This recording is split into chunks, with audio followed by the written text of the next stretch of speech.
The Nintendo Switch is an amazing portable system that allows you to take AAA titles and play them wherever you want, but it's not without its flaws.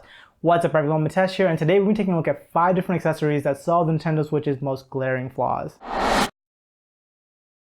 the first flaw we're going to be tackling is the build quality. The Switch is by no means a badly built system, but it's an all plastic build, and with it being portable, it's likely to get tossed into bags with all kinds of other things, so you're going to want to protect it. So the first thing I would recommend is getting a glass screen protector like the one I got from AmFilm. While the plastic screen on the Switch is great for not shattering like glass screens, it is, however, much easier to scratch up.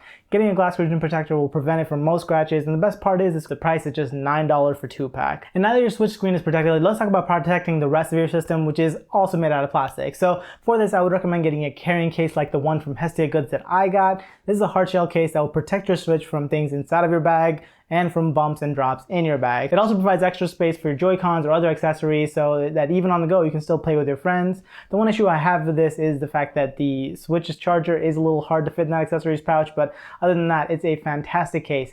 It additionally has space for up to 20 cartridges, which I think is going to be plenty for most people. Speaking of game cartridges though, I've decided to go fully digital with my Switch, and if you're someone who wants to do the same, or even if you want to download more than one game, you're gonna need a big micro SD card because the 32 gigabytes of space that comes on the Switch is just not enough. In fact, Breath of the Wild alone takes up 16 gigabytes of space, which is more than half of the storage. So the micro SD card I would recommend is from SanDisk, and they are super cheap and very reliable. They're just $30 for a 200 gigabyte model, and yeah, I'm currently using a 64 gigabyte card that I already had lying around, but as soon as I can, I'm going to be upgrading to that 400 gigabyte SD card that's available, which is just like $70. So yeah, I would recommend you do the same. And finally, let's talk about 2 accessories that'll make playing games on your Switch feel even better. The first is the Hori Play Stand. This is a little foldable stand that fixes the terrible kickstand on the Switch itself.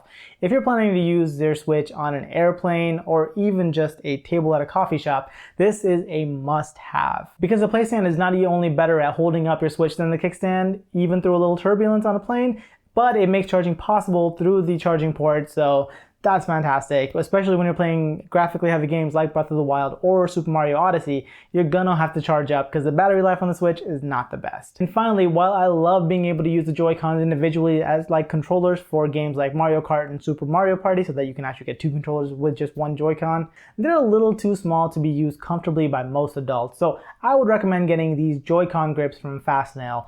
They make holding and using the Joy-Cons as controllers just way better by making them just more ergonomic and making the shoulder buttons actually usable. So for games like Mario Kart, those shoulder buttons definitely come in handy. And those are some of the accessories I think you need to buy to make the experience of using a Nintendo Switch worthwhile. Let me know in the comments if there's anything that I missed that you guys consider must-have for Nintendo Switch. But as always, like this one if you liked it, subscribe if you guys loved it, and I will catch you guys in the next one. Bye!